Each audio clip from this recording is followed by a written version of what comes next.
All right, hey everybody, welcome back to the Beer Draft. I'm Dan, this is Mike, and what will we review today, Mike?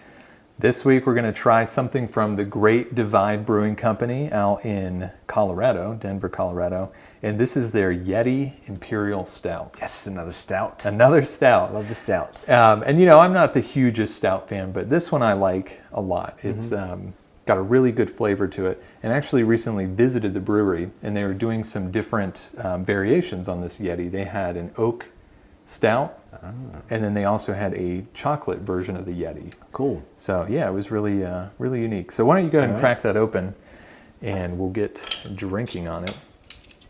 So this brewery was one of the first, if not the first, craft brewery. Yeah, look at that, it's like black. Breweries out in Denver, Colorado. And what's interesting about them is the founder started kind of brewing in his basement, as a lot of home brewers do, and giving it away to friends. And they said, you know, you really need to start a brewery. And this was in the 90s, he went to the bank and asked for a loan, and they said, no way. So basically, through friends and family, he raised the capital to start the brewery. And then he founded it in kind of a blighted area of Denver, and the city gave him a loan to buy this warehouse, basically to start the brewing company, to kind of revitalize that area. Is that where they still are today? They're still there today, but they actually had just started in a new facility that was 10 times as big. So they've really gotten quite big over the past 20 years. All right, cool. So let's go ahead and take a peek at that. I mean, that pitch black. The head is a deep brown color. It is. Really fine, persistent head to it. Oh, it looks beautiful. Smell-wise, I'm not getting too much of a scent on there. I smell some hops to it, which I wasn't expecting from a stout. But this is an imperial stout, right? Yeah, it is. Yeah, it's got more hops than a normal stout. But other than that, I can't really smell any normal things you would expect from a stout. Right. All right, well, let's see what it tastes like.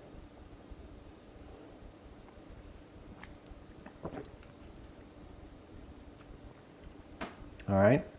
You can definitely taste the hops. Yeah. That's imperial stout all the way. It's super smooth. I like that. Kind of a dry finish for me, I think. Yeah, I was interested to see what your thought on this was.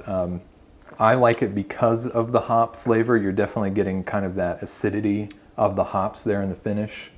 A lot of hops. But I think it pairs well here because the stout portion of it is so smooth and so creamy. It is. It's really sticking to the inside of my mouth. And then the hops just linger with you on the aftertaste there. It's good.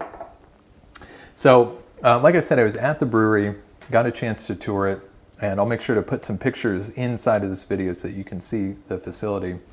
And it really was this operation that it did not look modern. You know, it was all still very much done by hand, which I think is a nice thing.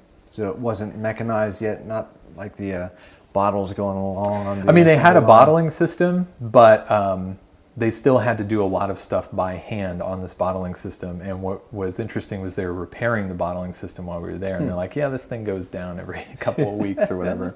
But, you know, in the new facility, it's definitely going to be a lot more automated. Cool. But definitely a cool brewery, and definitely kickstarted that craft brew scene out there in Colorado. You know, we had the Left Hand Nitro recently. So they're in Longmont, Colorado. All right. So definitely interesting. Now, I'd asked about why Yeti. Where did that come from? And so they came up with it because originally they were calling it Maverick. But they got a cease and desist. There was some other brewery named Maverick. I think it was in North Carolina, they said.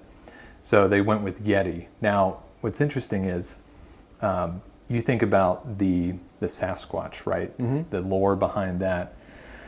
And in North America, we know it as Bigfoot. Bigfoot, exactly. Yeah. But they decided to go with Yeti instead of the Bigfoot because they thought Bigfoot sounded a little too cutesy. Yeah. You know? I like Yeti. I think that's a cool name. It is. It definitely is. And, you know, it's a big, strong, powerful beer. So you said they had a couple different versions of the Imperial Stout as well? They did, yeah. So they had that oak and the chocolate, and then some Belgian styles. Everything that they had on tap was 9 to 10 to 11%. I mean, these Really are strong. big What was beers. this one? I think this is 10, 9.5 maybe. I don't know where it says it. But you know, these are all very big beers. Hefty brews. Yeah. Oh, it's got 75 IBUs on it too. Yeah. There's all the hops. Yeah, but definitely a cool brewery. If you're ever out in Denver, make sure you check it out. Tell them we sent you. So, as a stout lover, is this one that you are loving, or? I think it's great. You know, the imperial stouts are kind of in a class of their own because they're so hoppy. Yeah. And I like those still. But if I ever see the Yeti with the oak or the chocolate that you mentioned, I'll definitely pick that one up to give it a try. I don't know if they were bottling that one. So or if that was kind of like a gotta experiment be they were doing. in Colorado to try that one. Yeah, so you might have to make a trip. All right, fair enough. Well, if you've tried this beer or anything else from Great Divide, make sure you let us know about it in the comments below. If you like this review, make sure to give us a thumbs up. And then also hit that subscribe button so you can make sure to see all of our videos from the past and in the future. And until next time, we'll see you later. All right, see you.